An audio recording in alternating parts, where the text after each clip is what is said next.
10 foods to avoid if you want to lose that stubborn belly fat. So first on my list are those foods that are high in carbohydrate content. So anything such as bagels, pasta, any type of bread, even whole grain bread is going to be full of bad carbohydrates. Then we can even look at rice cakes, which although they're only 9 grams, 80% of that is carbohydrate content that isn't going to do our belly any good.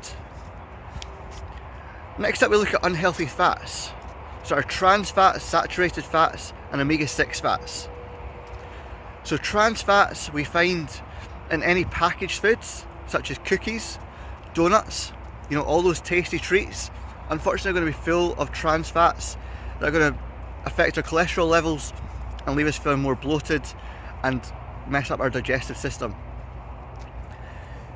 Margarine is also one to avoid, and then omega-6 fats that we find in sunflower oil we also want to try and avoid as well. We also want to think about our regular and diet sodas. So studies showed that if we can cut out any soda in our diet, so any fizzy drinks, and replace them with water, then we can lose up to 35 pounds in a single year. So that in itself is worth making the change. Next up we look at fried foods. So any fried food content just overwhelms the stomach and leading to more acid reflux. And then we can also talk about milk and high lactose dairy foods.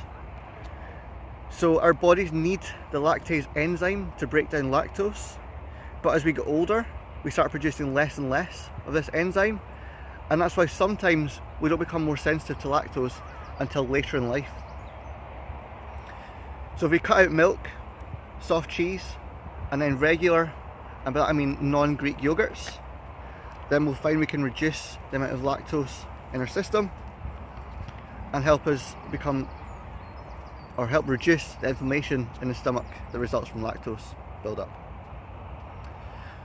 Also, we eat a diet that's excess in fructose or high in fructose.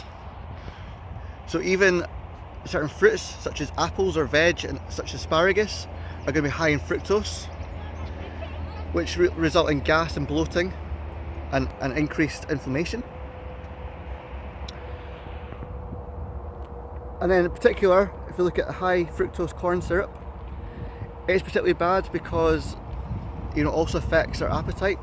It makes us feel, or it switches off the part of our body that says we're full, so we tend to eat more. So any foods that contain the high fructose corn syrup we want to remove from our diet. And then finally, even those foods that are labelled as being fat-free typically have a lot more artificial ingredients and chemicals, which our bodies simply aren't designed to digest.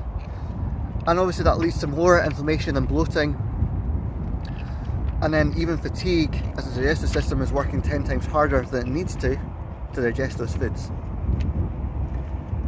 So if we can cut all of those foods from our diet, then we'll drastically reduce the amount of inflammation in our system, and that will have an overall impact on reducing the belly fat in your stomach.